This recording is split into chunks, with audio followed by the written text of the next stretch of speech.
Hindi ako sinasabing bumoto kayo sa akin. I pray to God that the nation will be enlightened by His grace and you can choose the leader. Bahala kayo kung sino. The one who can make it happen.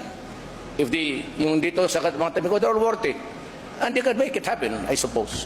Pero ako, pag sinabi ko, ang mga dabawin nyo sanay nito, pag sinabi kong huminto ko dyan, pag sinabi ko siya gagawin ko dyan, ginagawa ko talaga. Even at the expense of sometimes.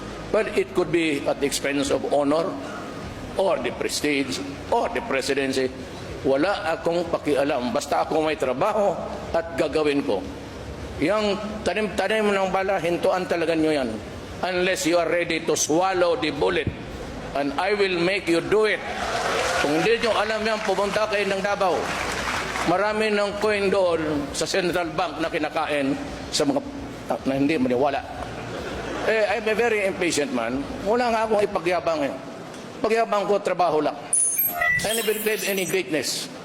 Wala akong recognition sa eskwela. Hanggang high school, 75 lang lahat. Okay lang yan.